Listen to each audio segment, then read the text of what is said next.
खरं मित्रांनो, तुम्हाला असं वाटेल की बऱ्याचदा युद्धजन्य परिस्थिती निर्माण होते. आताच रशियाचे अध्यक्ष व्लादिमीर पुतीन आपल्या भारतात येऊन गेले, त्यामुळे मी एखाद्या मिसाईल प्लांटवरती आहे किंवा मी एखाद्या न्यूक्लिअर साईटवरती आहे किंवा मी एखाद्या शस्त्र निर्मितीच्या कारखान्यामध्ये, असं तुम्हाला वाटणं स्वाभाविक आहे. पण मित्रांनो, तसं नाहीये.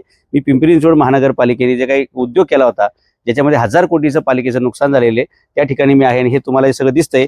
हे पाईपलाईनला लावणारे ते जॅक असतात ना, ते आहेत. पाईप जोडण्याचे जे सगळे यंत्र असतात ते आहेत. तुम्हाला त्यांची अवस्था दाखवतो काय ते.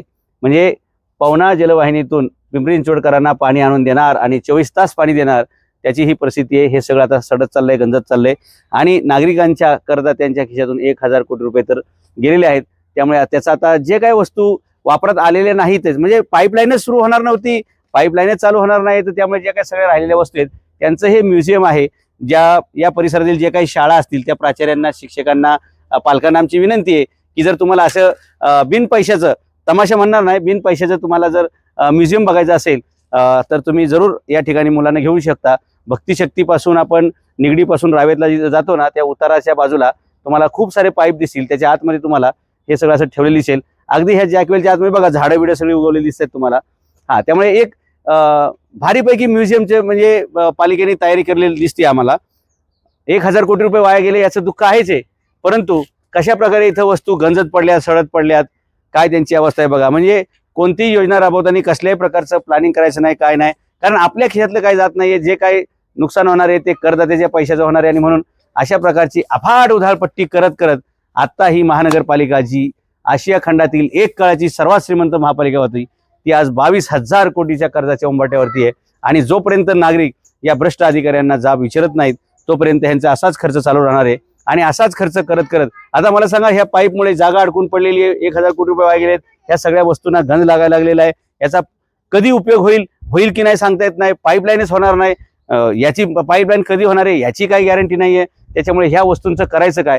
मग ज्या वस्तू आता अशा पडून येतं, अर्थात त्याचे पैसे ह्या पालिकेच्या अधिकाऱ्यांच्या पगारातून का कापले जाऊ नयेत, त्यांच्याकडूनच ते का वसूल केले जाऊ नयेत, असा माझा प्रश्न आहे. आणि टॅक्स पेअरनी जरूर याचा विचार केला पाहिजे की आपले 5 रुपये जरी पालिकेने कुठे खर्च करायचे म्हणले तर ते नागरिकांना विचारले पाहिजे.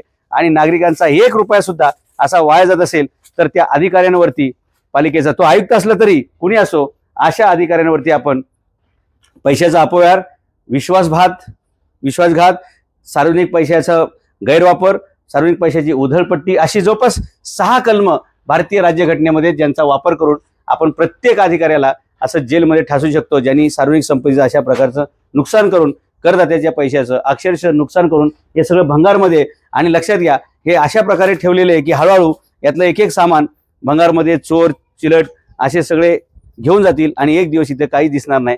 म्हणजे परिस्थिती अशी आहे की एवढा या ठिकाणी अफाट खर्च आहे की काही दिवसांनी या ठिकाणी नागरिक हे शहर सोडून जातील. म्हणजे टॅक्स भरा नाहीतर हे शहर खाली करा, एवढ्या मोठ्या प्रमाणात या पालिकेची लूट चाललेली आहे.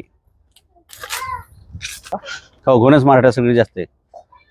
नमस्कार मित्रांनो, तुम्हाला वाचायला मिळते ना, सावधान काम चालू आहे. गेल्या 10 वर्षापासून हे काम चालू आहे. 1000 कोटी रुपयाचा धुरळा उडलेला आहे, पण काम मात्र कुठलं काय झालेलं नाही. तुम्हाला सगळं समोर पडलेल्या वस्तू दिसतील. सावधान काम चालू आहे, नाही सावधान उधळपट्टी चालू आहे, सावधान खर्च चालू आहे, सावधान करदात्याच्या खिशाला भोग पाडायचं काम चालू आहे, सावधान करदात्याच्या खिशातील पैसे ढापायचं काम चालू आहे, सावधान करदात्याला उद्ध्वस्त करायचं काम चालू आहे, सावधान करदात्याला एवढं महाग जीवन द्यायचंय, करदात्याचे एवढे हाल करायचे की करदात्याने म्हटलं पाहिजे की मला या शहरात आता राहणं परवडत नाही, मला परत गावाला जायचंय. जिथून लोक आली होती विकासासाठी, प्रगतीसाठी, त्यांना परत गावाला पाठवण्याचा पिंपरी चिंचवड महानगरपालिकेचा हा प्लॅन आहे. आणि म्हणून ते अफाट अशी उधळपट्टी करत असतात.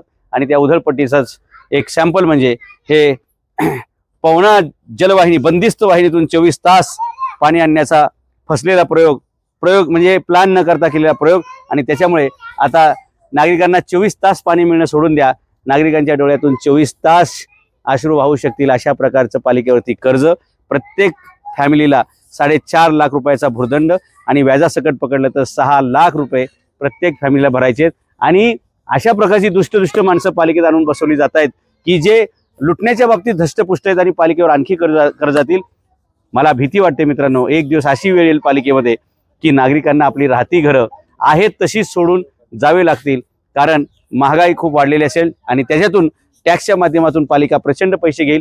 पाण्याचे पैसे, शिक्षणाचे पैसे, झाडाचे पैसे, मळनिसारचे पैसे, हे सगळे पैसे घेत घेत परिस्थिती अशी निर्माण होईल की माणसाला त्याचं लाईट बिल भरणं मुश्किल होऊन जाईल आणि त्यांना जिना है तो ये शहर छोड़ दो किंवा तुम्हाला जगायचं असेल तर तुम्हाला या शहरामध्ये राहणंच परवडणार नाही. अशा प्रकारची परिस्थिती धुळीच्या बाबतीत, पाण्याच्या बाबतीत, रस्त्याच्या बाबतीत, खड्ड्याच्या बाबतीत, स्पीड ब्रेकरच्या बाबतीत आणि असे सगळे प्रश्न तयार केल्यामुळे हे शहर आता जगण्यालायक ठेवायचंच नाही अशा प्रकारचा चंग महापालिकेच्या भ्रष्ट अधिकाऱ्यांनी बांधलेला आहे. पण ते हे विसरत आहेत की ते सुद्धा माणसं आहेत, त्यांना सुद्धा बायका पोर आहेत आणि ते सुद्धा अशा वातावरणामध्ये मरू शकतात, त्यांनाही जगता येणार नाही. आणि जवळपास 20 वर्षांनी आपलं आयुष्य कमी होत चाललेलं आहे या धुळीमुळे आणि अशा सगळ्या वागण्यामुळे. आणि एवढी सगळी जागा बघा ही पडू नये, पाणी आणण्यासाठी हे तयार केलेले पाईप आज पडून आहेत, जमीनही अडकून आहे, पाईपही पडून आहेत आणि माणसंही लटकून आहेत. आणि टॅक्सपेअर बिचारा फक्त इमाने इतबारे आपला 8 तास 12 तास काम करतोय आणि टॅक्स भरतोय. त्याच्या बदल्यात पालिकेचे अधिकारी कुठं खर्च करतायत, कसे खर्च करतायत, एवढा का खर्च करतायत हे मात्र विचारायला नागरिकांना वेळ मिळत नाही. हे नागरिकांचं सुद्धा दुर्दैव आहे.